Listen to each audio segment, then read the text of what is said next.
అందరికీ నమస్తే అండి. తెలుగుదేశం పార్టీ అధినేత చంద్రబాబు నాయుడు గారు, వైసీపీ అధినేత సీఎం జగన్మోహన్ రెడ్డి గారు ఈ రోజు నుంచి ఎన్నికల ప్రచారం మొదలు పెట్టబోతున్నారు.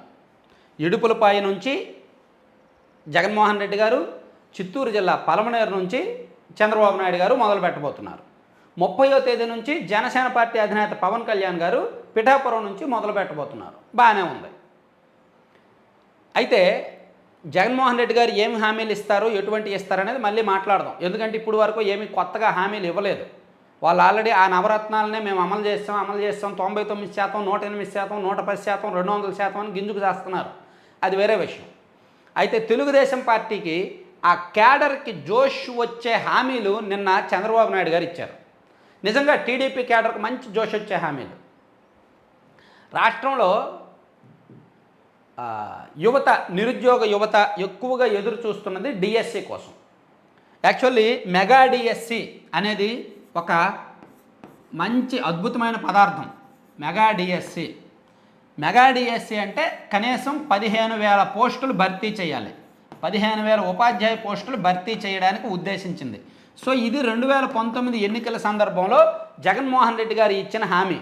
కానీ దాన్ని తొంగలో తొక్కారు, అమలు చేయలేదు.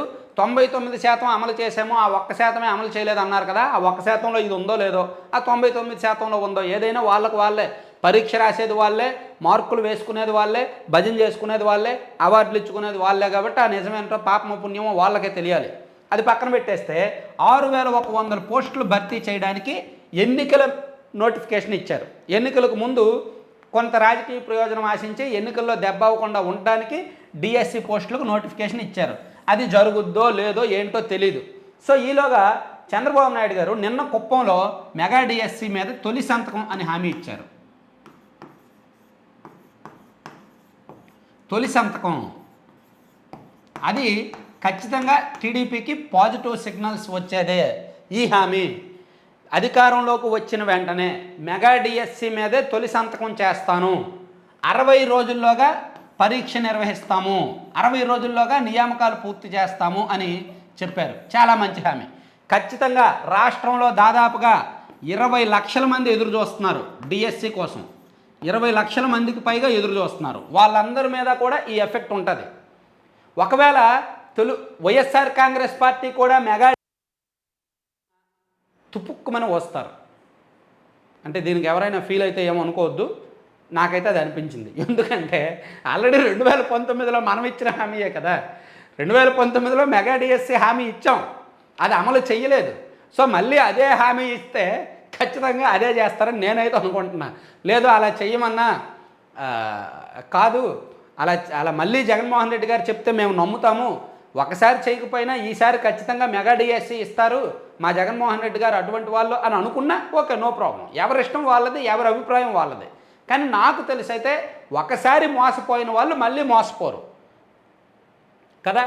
సాధారణంగా మనిషి అనేవాడు మోసపోతాడు, మనిషి అనేవాడు తప్పు చేస్తాడు. ఒకసారి చేసిన తప్పు మళ్ళీ చేయకూడదు. ఎంత పుణ్యాత్ముడు, ఎంత మంచివాడైనా సరే తప్పులు చేస్తూనే ఉంటాడు. ఒకసారి చేసిన తప్పు మళ్ళీ చేయకూడదు. ఆ తప్పు నుంచి గుణపాఠం నేర్చుకోవాలి. అలాగే ఒకసారి మోసపోయినోడు మళ్ళీ మోసపోకూడదు. ఒకసారి మోసపోయినోడు మళ్ళీ మోసపోయాడంటే వాడు మనిషిగానే అనవసరం. సో అందుకే 2019 ఎన్నికలకు ముందు కూడా మెగా డిఎస్సి ఇస్తామని చెప్పిన వైసీపీ మళ్ళీ ఇప్పుడు మేము మెగా డిఎస్సి ఇస్తాము ఓట్లు వేయండి అంటే నమ్ముతారా నమ్మరా, ఎవరిష్టం వాళ్ళది. సరే, చంద్రబాబు నాయుడు గారు మెగా డిఎస్సి ఇస్తామని గతంలో హామీ అయితే ఇవ్వలా. ఈవెన్ ఆయన 2014 నుంచి 19 వరకు అధికారంలో ఉన్నప్పుడు కూడా వాళ్ళు 2 విడతల్లో డిఎస్సిని భర్తీ చేశారు. దాదాపుగా 12,000 పోస్టులు ఎన్నో భర్తీ చేశారు. నాకు కరెక్ట్ గుర్తులేదు కానీ మోర్ దాన్ 10,000 పోస్టులు అయితే భర్తీ చేశారు. సో ఇప్పుడు తొలి సంతకం మెగా డిఎస్సి మీద చేస్తామన్నారు. సో మెగా డిఎస్సి మీన్స్ మరి 15,000 పోస్టులు తీస్తారో 20,000 పోస్టులు తీస్తారో వాళ్ళ ఇష్టం. సో ఇది ఒకటో హామీ. అలాగే వాలంటీర్లను తొలగించం, వాళ్ళకు జీతాలు పెంచుతాము అని కూడా హామీ ఇచ్చారు. సో ఇది వాలంటీర్లు ఆలోచించుకోవాలి. రాష్ట్ర వ్యాప్తంగా ఉన్న వాలంటీర్లు అందరూ ఆలోచించుకోవాలి. చంద్రబాబు నాయుడు గారు వాలంటీర్లు వైసీపీ కార్యకర్తలుగా పనిచేస్తున్నారు. వైఎస్ఆర్ కాంగ్రెస్ పార్టీ జెండాలు పట్టుకొని ఆ పార్టీకి ప్రచారం చేస్తున్నారు. కానీ మేము వాళ్ళని తొలగించం, వాళ్ళని నైపుణ్య శిక్షణ ఇచ్చి జీతాలు పెంచి వాళ్ళని సద్వినియోగం చేసుకుంటాం, వైసీపీ వాళ్ళు వాళ్ళ పార్టీ కోసం వాడుకుంటున్నారు, మేము అలా వాడం, వాళ్ళని ప్రజల కోసం వాడతాం, వాళ్ళకి జీతాలు పెంచుతాం, వాళ్ళల్లో బాగా చదువుకున్న వాళ్ళకి ట్రైనింగ్ ఇచ్చి మంచి ఉద్యోగాల్లోకి తీసుకుంటాం అని చంద్రబాబు గారు చెప్పారు. ఇది కూడా మంచి హామీ. ఇది సో ఈ రెండు కూడా ఖచ్చితంగా ఎఫెక్ట్ చూపించేవే, ఇన్ఫ్లుయెన్స్ చూపించేవే. నేను అదే చెప్తుంటా, ఎన్నికల్లో వాళ్ళు ఇచ్చిన హామీలే ఎన్నికల్లో గెలుపు ఓటములను ప్రభావితం చేస్తాయి. ఇప్పుడు వరకు ఈ రోజు వరకు ఉన్న పొలిటికల్ గేమ్ పోద్ది. ఈ రోజు వరకు ఎవరు ఎన్ని సంక్షేమ పథకాలు ఇచ్చారు, ఎవరేం మాట్లాడారు అనేది మొత్తం పోద్ది. ఎవరెన్ని తప్పులు చేశారు, ఎవరెన్ని అరాచకాలు చేశారు అనేది పోద్ది. ఆ ఎన్నికల యొక్క ప్రధాన పార్టీల నాయకులు జనంలోకి వెళ్ళి ఇచ్చిన హామీల మీదే జనం డిస్కస్ చేస్తారు. వాళ్ళు వదిలే మేనిఫెస్టోల మీదే జనం డిస్కస్ చేస్తారు. వాళ్ళు చేసే ప్రచారం మీదే జనం డిస్కస్ చేస్తారు. సో ఈ రోజు నుంచి జరగబోయేదే అసలైన రాజకీయం. ఈ రోజు నుంచి మనకు వచ్చే ఫీడ్బ్యాకే అసలైన ఫీడ్బ్యాక్.